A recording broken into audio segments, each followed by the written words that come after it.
A very good morning to respected judges and members of the audience. We are Team USN, and after our holistic research in QL resources, we have decided to initiate a buy in QL with a target price of 3 ringgit and 47 cents with a P of 20.62.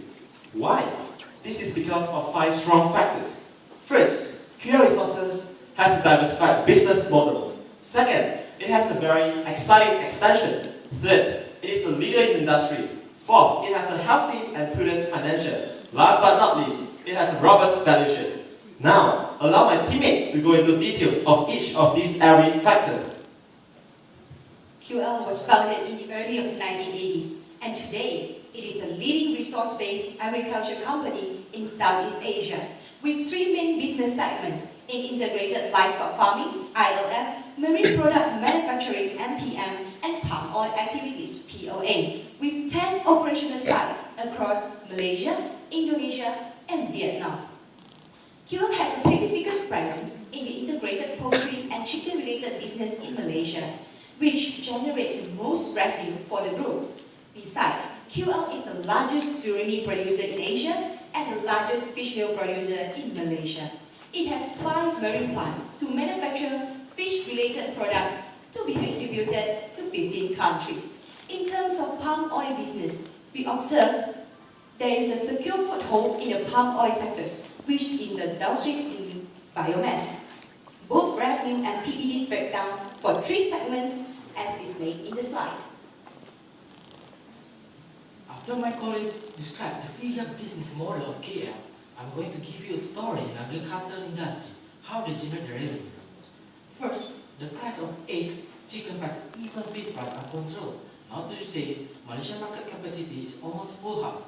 Hence, KL have to relook the future going concerns by expanding their business. They see a good prospect and high demand across the sea. Yes, KL covers Indonesia. Our research documented a 4-year CAGR of PBT, poultry in Cianjur 45%, fishery in Surabaya 47%, and palm oil plantation give 259%. How we can get these figures and why goes Indonesia? Simple. First is overfished in Malaysia, but high supply in Java oceans. And then there's low egg consumption in Indonesia, supported by Indonesian government initiative to double egg consumption starting 2011, and increasing trend of protein consumption.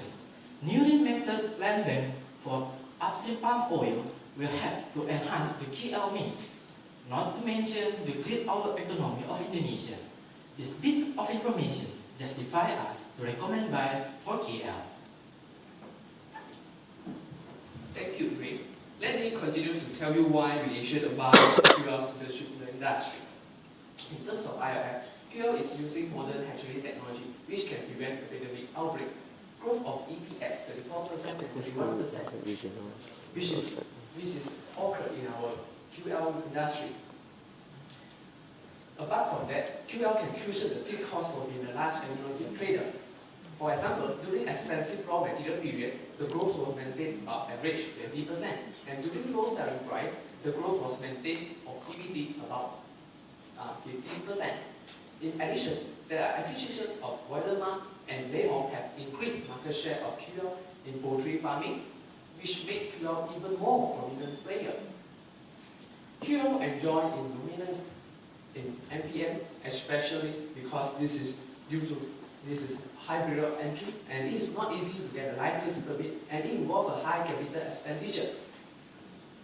Besides that, QL also is a leading surimi-based producer in Malaysia. Hence, we forecast QL revenue growth, which is about 11%. On POA, QL presence is still small. However, we forecast QL to perform stronger from an upstream and midstream, especially the new in Kalimantan, the new matured land bank and new mills, which is we forecast about 12% of CAGR in revenue. From the overall market model, 5-force model, it clearly indicates that QL has a strong industry advantage in terms of IRF, NPM, in threats of new competition, and bargaining power of supplier. Critical comparison information. Judging from the chart, QL is performed more better and balanced compared with competitors in terms of efficiency, financial distress, and corporate governance. As you can see, ROE of QL is higher compared with competitors. QL have an ROE which is at about 15.6%, then peers only have about 13.2%. How about EBITDA growth?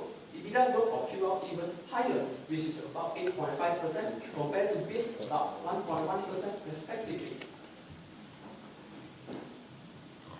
Earlier, we addressed hedging expansion to fish better performance through diversified business model, leadership in industry, and excitement in Indonesia. How is the financial performance? It is healthy and prudent. Revenue growth rate of 7.81% due to its expansion, both vertically and regionally. We see this as positive in our eyes and likely to contribute improved margin with gross profit of 10.74% CAGR. It results EPS of 8.36 growth rate, implying bigger growth supported by healthy operating cash flow with 11.98% CAGR. As for ratio analysis, we observe a slight decrease of asset turnover due to its expansion. The current ratio shows high liquidity, which indicates QL is good in position in dealing with short-term debt. Even though QL is expanding, it still has stable debt to equity and debt to assets, which indicates QL has a prudent financial management. The ROE is decreasing, but yet is still high compared to peers companies. The financial performance offers a strong hold to our buy recommendation.